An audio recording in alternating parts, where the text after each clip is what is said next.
الحمدللہ رب العالمین والصلاة والسلام علی رسولہ الکریم اما بعد فاعوذ باللہ من الشیطان الرجیم بسم اللہ الرحمن الرحیم ان اللہ و ملائکتہ یصلون علی النبی یا ایھا الذین آمنوا صلوا علیہ وسلموا تسلیما مولایا صلی وسلم دائما ابدا علی حبیبک خیر الخلق کلہم۔ حضور نبی اکرم صلی اللہ علیہ وآلہ وسلم نے فرمایا، اس مسلمان کو جہنم کی آگ ہرگز نہیں چھوئے گی جس نے مجھے دیکھا یا مجھے دیکھنے والے میرے صحابی کو دیکھا۔ آپ صلی اللہ علیہ وآلہ وسلم نے فرمایا، جس نے مجھے حالت ایمان میں دیکھا اور مجھ پر ایمان لایا، اس کے لیے خوشخبری ہے، اس کے لیے دوبارہ خوشخبری ہے جو مجھ پر بن دیکھے ایمان لایا۔ آقا حضور صلی اللہ علیہ وآلہ وسلم نے فرمایا، خدا کی قسم تم اس وقت تک خیر میں رہو گے جب تک تم میں وہ باقی ہے جس نے مجھے حالت ایمان میں دیکھا اور میری صحبت اختیار کی۔ پھر فرمایا، خدا کی قسم تم اس وقت تک خیر میں رہو گے جب تک تم میں وہ باقی ہے جس نے اس کو دیکھا جس نے مجھے دیکھا اور اس کی صحبت اختیار کی جس نے میری صحبت اختیار کی۔ آقا حضور صلی اللہ علیہ وآلہ وسلم نے فرمایا، اے میرے اللہ، میرے صحابہ اکرام کو بخش دے اور اسے بھی بخش دے جس نے ان کو دیکھا جنہوں نے مجھے دیکھا۔ آپ صلی اللہ علیہ وآلہ وسلم نے فرمایا، اس سے مراد وہ لوگ ہیں جنہوں نے ان کو دیکھا اور جنہوں نے صحابہ اکرام کو دیکھا۔ آقا حضور صلی اللہ علیہ وآلہ وسلم نے فرمایا، میرے صحابہ میں سے جو صحابی کسی زمین پر فوت ہو گیا تو قیامت کے دن ان کے لیے نور اور رہنما بن کر اٹھے گا۔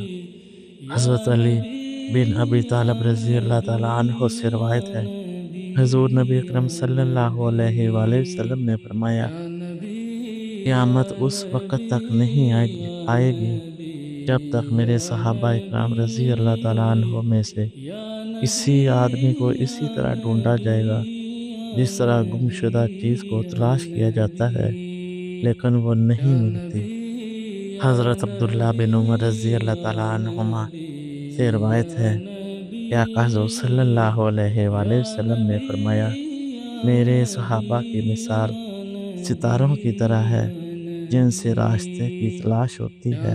پھر فرمایا، تم میرے صحابہ اکرام رضی اللہ تعالیٰ عنہ میں سے جس کے قول کو بھی پکڑو گے ہدایت پا جاؤ گے۔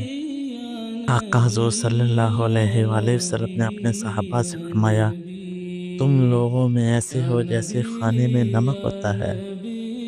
حضرت حسن رضی اللہ تعالیٰ عنہ نے کہا کہ نمک کے بغیر کھانا اچھا نہیں ہوتا۔ پھر حضرت حسن رضی اللہ تعالیٰ عنہ نے کہا، اس قوم کا کیا حال ہوگا جس کا نمک ہی چلا گیا۔ حضرت عمر رضی اللہ تعالیٰ عنہ سے روایت ہے کہ آقا حضور صلی اللہ علیہ وآلہ وسلم نے فرمایا، میرے صحابہ کے ساتھ بھلائی کرو۔ آپ صلی اللہ علیہ وآلہ وسلم نے فرمایا، جب میرے صحابہ اکرام کا ذکر کیا جائے تو خاموش ہو جاؤ، جب ستاروں کا ذکر کیا جائے تو خاموش ہو جاؤ۔ آقا حضور صلی اللہ علیہ وآلہ وسلم نے فرمایا، میرے صحابہ کے بارے میں میرا لحاظ کرنا کیونکہ وہ میری امت کے بہترین لوگ ہیں۔ آپ صلی اللہ علیہ وآلہ وسلم نے فرمایا، لوگوں پر ایک ایسا زمانہ آئے گا کہ وہ جنگ کریں گے تو انہیں کہا جائے گا کہ کیا تم میں کوئی ایسا شخص ہے جس نے حضور نبی اکرم صلی اللہ علیہ وآلہ وسلم کی صحبت پائی ہو؟ وہ کہیں گے کہ ہاں، تو انہیں فتح حاصل ہو جائے گی۔ پھر وہ جہاد کریں گے، ان سے کہا جائے گا، تم میں کوئی شخص ایسا ہے جس نے رسول اللہ صلی اللہ علیہ وآلہ وسلم کے صحابہ کی صحبت اختیار کر رکھی ہو؟ وہ کہیں گے جی ہاں، تو انہیں فتح حاصل ہو جائے گی۔ حضرت ابو سعید خدری رضی اللہ تعالیٰ عنہ سے مروی ہے کہ حضور نبی اکرم صلی اللہ علیہ وآلہ وسلم نے فرمایا، میرے صحابہ اکرام کو برا مت کہو، بس اگر تم میں سے کوئی احد پہاڑ کے برابر بھی سونا خرچ کر دے تو پھر بھی وہ ان میں سے کسی ایک کے سیر بار یا اس سے آدھے کے برابر بھی نہیں پہنچ سکتا۔